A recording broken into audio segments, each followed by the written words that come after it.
Well, welcome back to U.S. History with Mr. DeCecco. Today is going to be pretty easy. We're going to take you through early 1800s reform. Reform, folks, is pretty easy. Reform is what's happening in America in terms of making positive changes. It can't get any easier, right? So there were many changes in the early 1800s that are going to lead to certain reforms. So we can kind of take a quick peek at them. We've dealt with every one of these issues in class so far.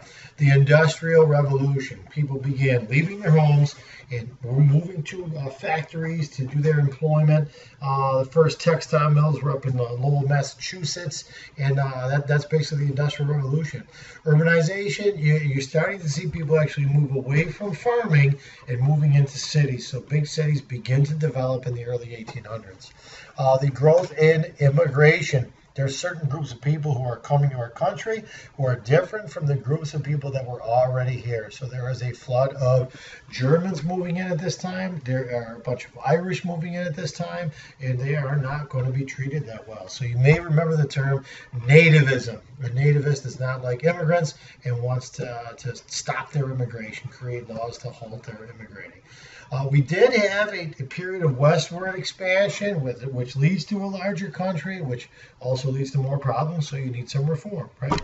And then, of course, the southern economy really changes to a cotton-based economy. Cotton became their major cash crop. Cotton was king, was the saying down south. And they're still farming tobacco and rice and other products, but cotton really was the biggest crop that they had, which leads to slavery growth and leads to reform movements to say, hey, maybe it's time to get rid of slavery. So these changes created opportunities as well as serious problems within the country. All right, so we're going to begin looking at reform today. The first big reform we look at is really in the early 1800s. It is a bunch of old school Puritans or Protestants who actually begin to change what they were teaching their constituents, teaching their churches. All right, so the church changed its tune. All right, so what is the Great Awakening, or the Second Great Awakening?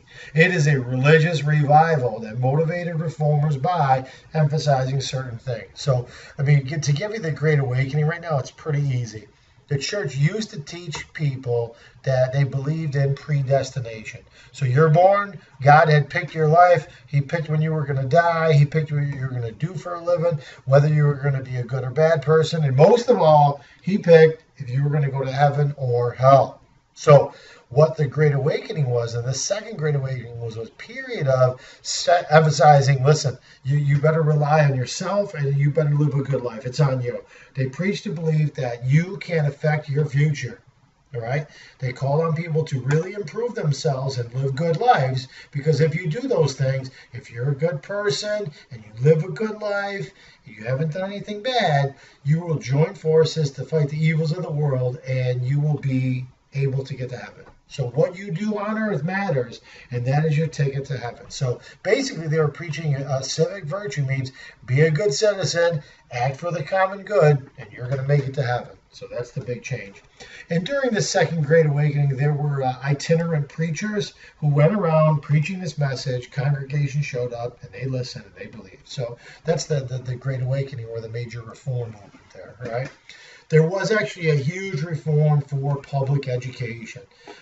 There was one man behind it. I'll mention him in a minute. But really, what people decided to do was to take tax dollars to improve the schools, improve the books that kids had, create a curriculum so people know what they're going to do. All right. So reformers realized that if people were going to govern, remember, during the early 1800s, they began to let all white men vote, so you didn't have to own land anymore. Well, if you were not educated, you might vote wrong. So they said, hey, if all these people are going to be voting, they need what? They need education. So we need to provide that for you. The man behind this is Horace Mann. All right, he believed that every human being has the right to an education.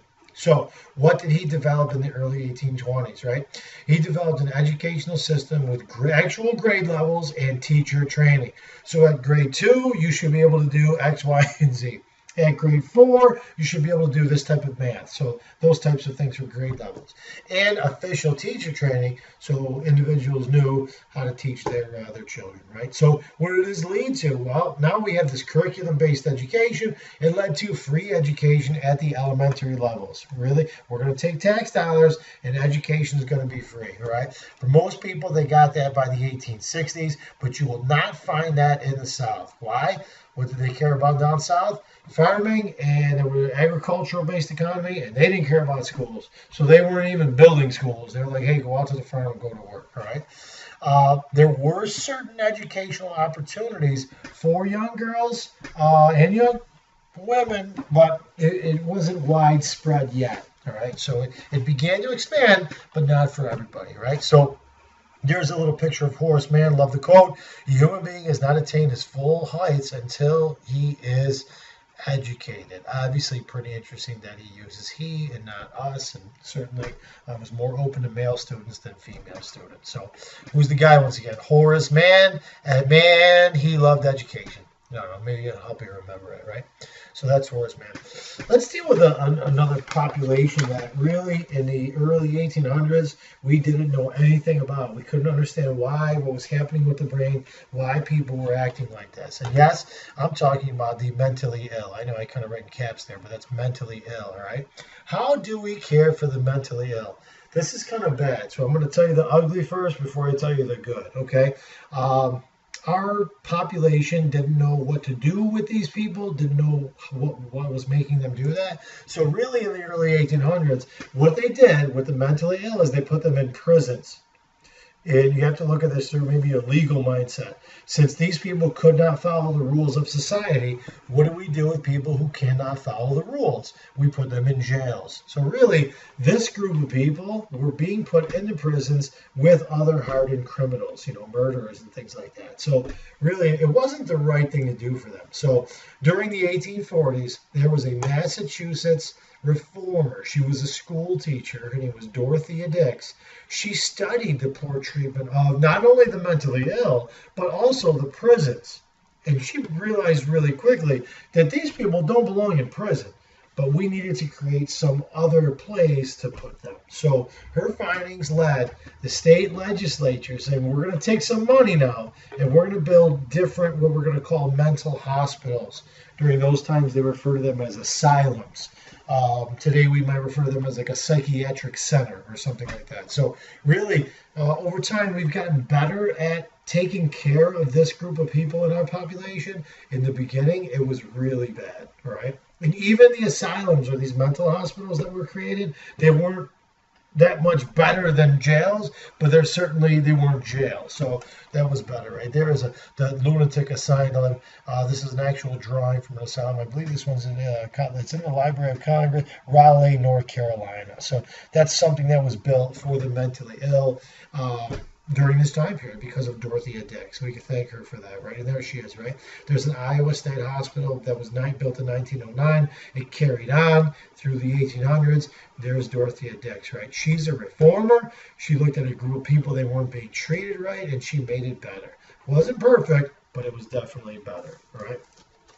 The other reforms that we'll look at are, just simple things that were happening in society, right?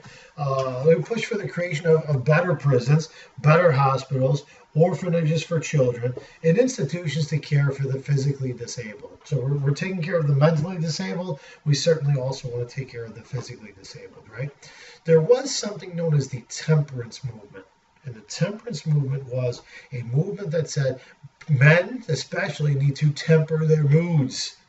And sometimes men get a little crazy when they're drinking alcohol.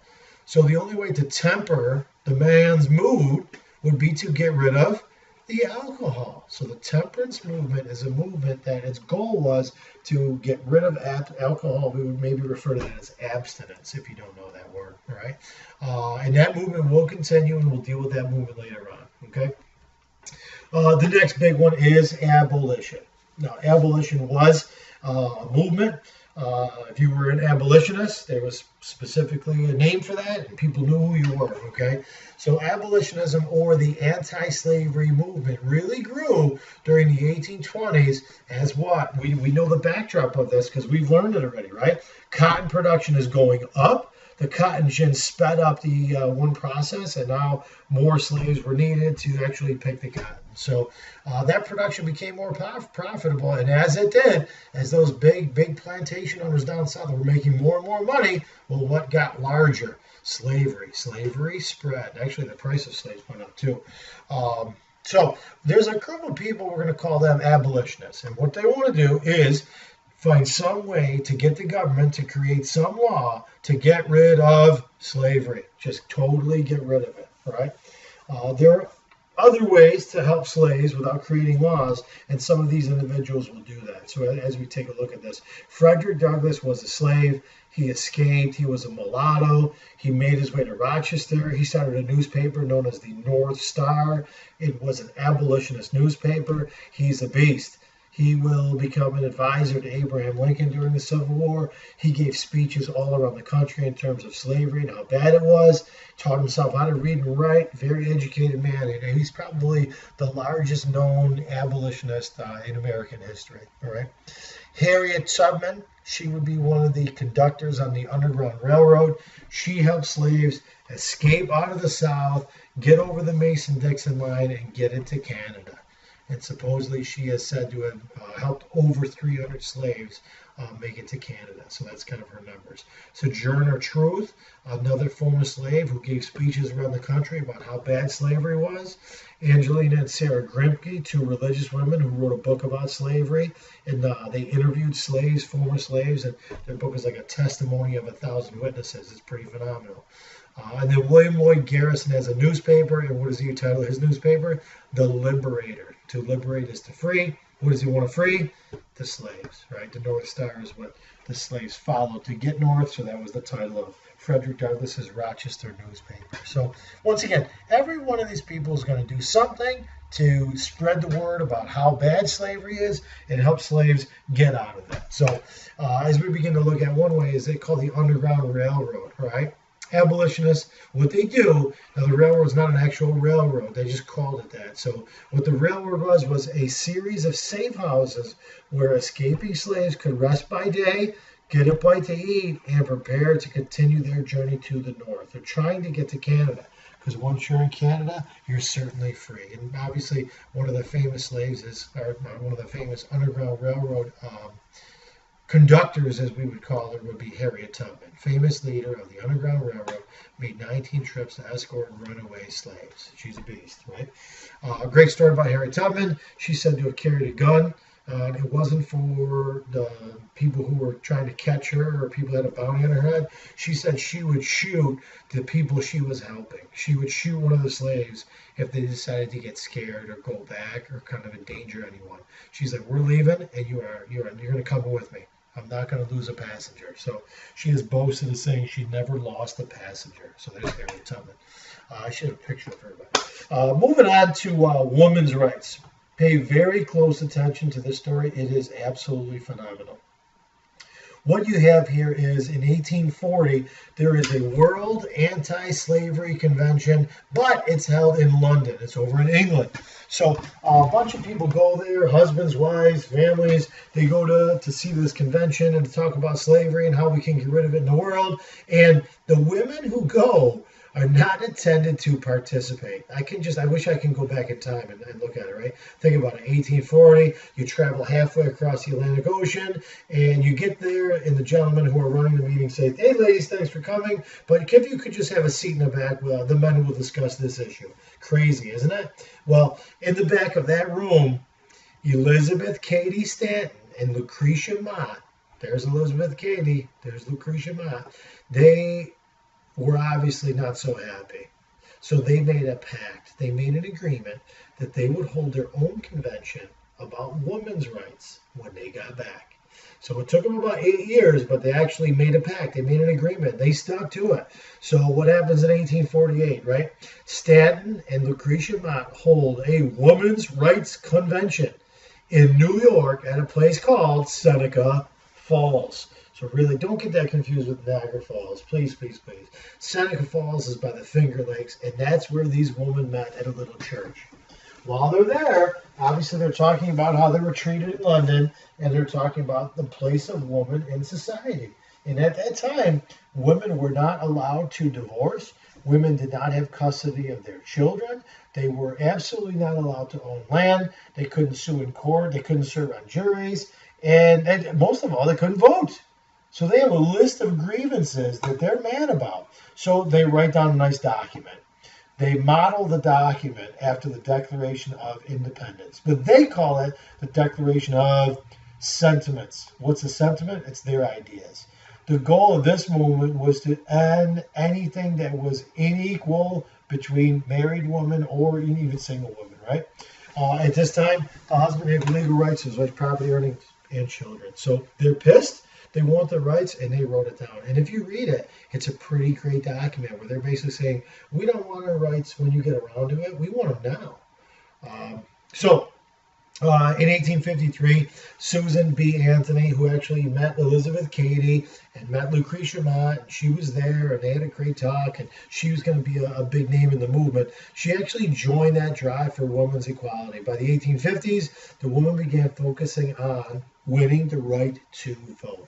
And sad to say, but Susan B. Anthony and Elizabeth Cady Stanton will actually pass away before 1920, before the 19th Amendment is passed, and women actually gain the right to vote.